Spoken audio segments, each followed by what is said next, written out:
Meus queridos,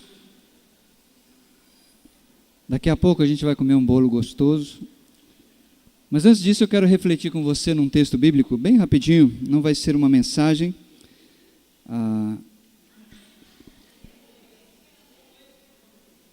Mas se você tem sua Bíblia aí, quiser abrir comigo, 1 Samuel, provavelmente hoje à noite muitos pastores vão ler esse texto, porque esta mãe aqui é uma mãe que inspira a nossa fé e nos motiva realmente a viver uma vida que agrada a Deus. Talvez você esteja aqui hoje à noite e você ainda não é uma mãe. E por isso eu acho interessante esse texto bíblico. Porque antes de ser mãe, esta mulher era uma mulher. A gente está falando de Ana. Então, antes de ser mãe, ela era uma mulher como você. E eu acho maravilhoso o fato de que Deus fez a mulher para a sua glória, para trazer bênção na vida de um homem e para fazer uma família abençoada. Agora, eu quero só chamar a sua atenção por um fato muito interessante no versículo 5, que diz assim: todas as vezes que essa família subia até onde o tabernáculo de Deus estava, numa cidade chamada Siló, e que o Eucana, o marido, ia fazer as suas ofertas a Deus, lembra que eram animais sacrificados, e eles tinham oportunidade de comer parte daquele animal que era sacrificado, representando a comunhão que eles tinham com Deus. E no versículo 5 diz assim: mas a Ana dava uma porção dupla, porque ele a amava, apesar de que o Senhor a tinha deixado estéril. Então, antes de ser mãe, essa mulher, Ana, ela era atribulada. Ela era uma mulher atribulada, porque naquela época haviam casamentos poligâmicos. Deus permitia, embora não fosse a sua vontade. E dentro daquele lar, a Ana não podia dar filhos, a outra mulher do Eucana dava filhos para ele. E isso fazia com que ela fosse tremendamente entristecida como mulher, porque ela não podia dar ao seu marido aquilo que todas as mulheres queriam dar naquela época para um marido, que eram filhos. Hoje à noite, talvez você ainda não saiba, mas a nossa irmã Márcia perdeu a sua criança.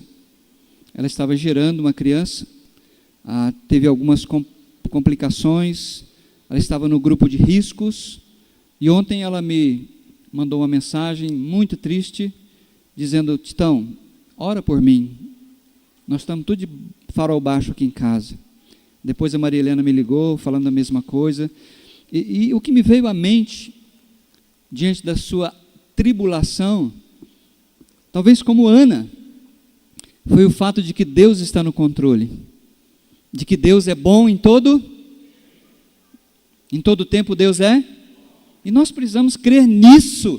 Como eu brinco com vocês, não só no domingo quando a gente está cheiroso, é quando bate a porta as adversidades. É aí que nós precisamos fortalecer a nossa fé. Deus é bom em todo tempo. E eu falei para ela: Márcia, a nossa compreensão das coisas às vezes é muito limitada. E o Salmo 139 diz que no livro de Deus foram escritos todos os meus dias, cada um deles escrito e determinado. Então, Márcia, para o seu filho, esses foram os dias escritos e determinados por Deus.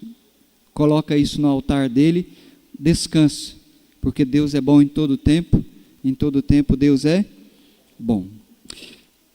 Então, antes dessa mulher ser mãe, ela era uma mulher atribulada. E no versículo 6 nos fala outra coisa interessante sobre a vida familiar. Antes dela ser mãe, ela era constantemente irritada pela sua rival. Olha o versículo 6, diz assim: e porque o Senhor a tinha deixado estéril, sua rival, a outra mulher do marido, a provocava continuamente, a fim de irritá-la, porque ela não podia dar filhos. E então a outra mulher sempre dizia: olha o meu rebento. Tipo assim, Deus está me abençoando e não abençoando você. E isso fazia com que o coração de Ana ficasse tremendamente abatido. E olha o versículo 8. Eucana, o marido, lhe perguntava: Ana, por que você está chorando? Maridos, não fica perguntando por que a mulher está chorando, porque não tem explicação. Não queira saber razão. É muito melhor você dar um abraço, você dar um beijo e dizer: olha, eu estou aqui com você. E ela foi até desencorajada pelo próprio marido. Porque no versículo 8 diz: Eucana, seu marido, lhe perguntava: Ana, por que você está chorando? Por que não come?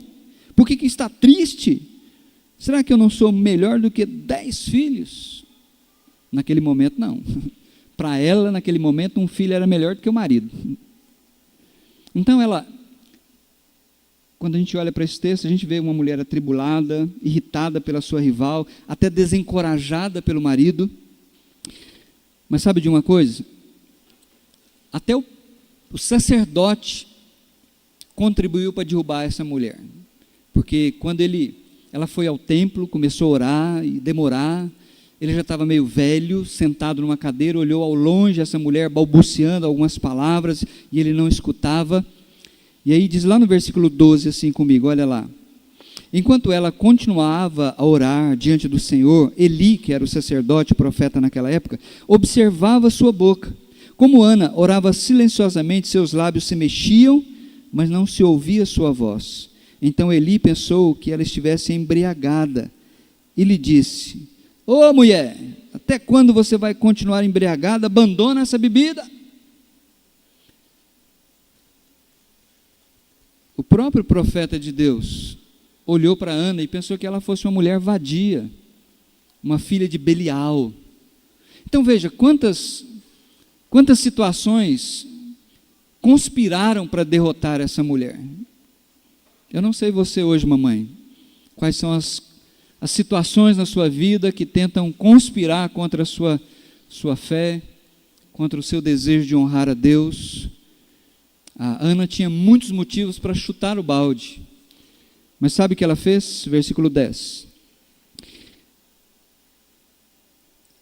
Com alma amargurada, entristecida, chorou muito e orou ao Senhor, e fez um voto dizendo: ó Senhor dos exércitos, se tu deres atenção à humilhação de tua serva, te lembrares de mim, não te esqueceres da tua serva, mas lhe deres um filho, então eu o dedicarei ao Senhor por todos os dias da sua vida, e o seu cabelo e sua barba nunca serão cortados.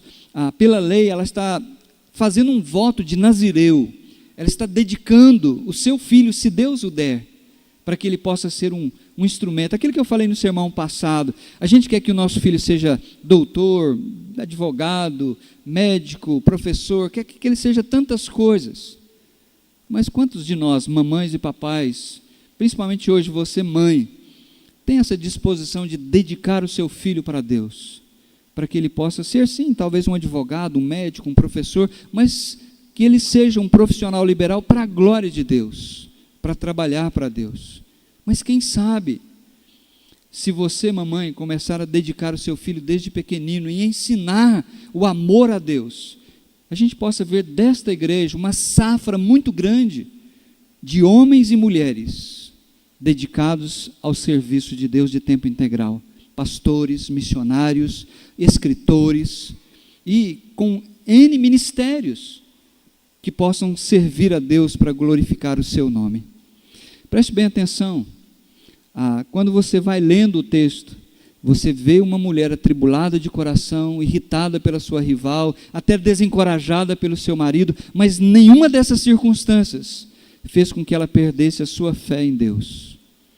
E ela buscou a Deus de coração, para que Deus pudesse ouvir a sua oração e dar um filho para ela.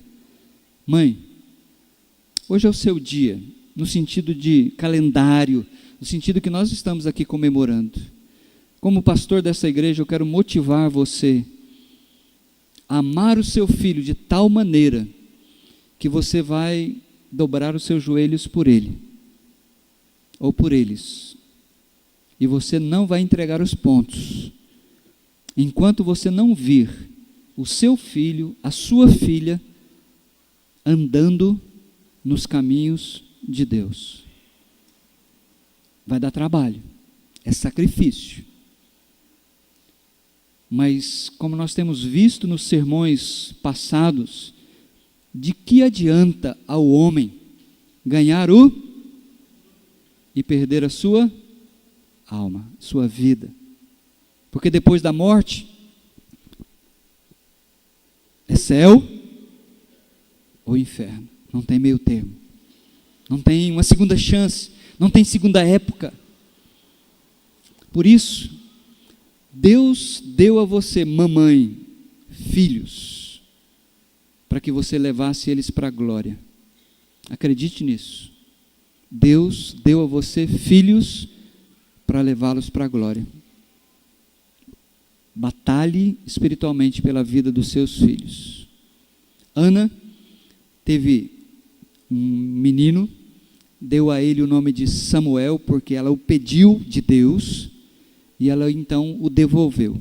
Alguns anos mais tarde, ela volta lá no capítulo 1 ainda, versículo 24 diz assim: depois de desmamar o menino, Ana o levou, ainda pequeno, à casa do Senhor em Siló, com um novilho de 3 anos de idade.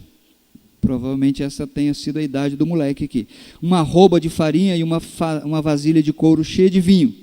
Eles, toda a família, o Eucana, a Ana, sacrificaram o novilho e levaram o menino a Eli. E ela disse para o profeta: meu senhor, juro por tua vida que eu sou a mulher que esteve aqui, aquela que o senhor achou que era uma filha de Belial, uma mulher vadia. Eu sou a mulher que esteve aqui ao teu lado, orando ao Senhor. Era este menino que eu pedia, e o Senhor concedeu-me o pedido. Por isso agora eu o dedico ao Senhor, por toda a sua vida será dedicado ao Senhor. E ali adorou ao Senhor. Cadê as mamães? Eu quero orar por vocês hoje à noite. Eu quero chamá-las aqui à frente. Todas as mamães que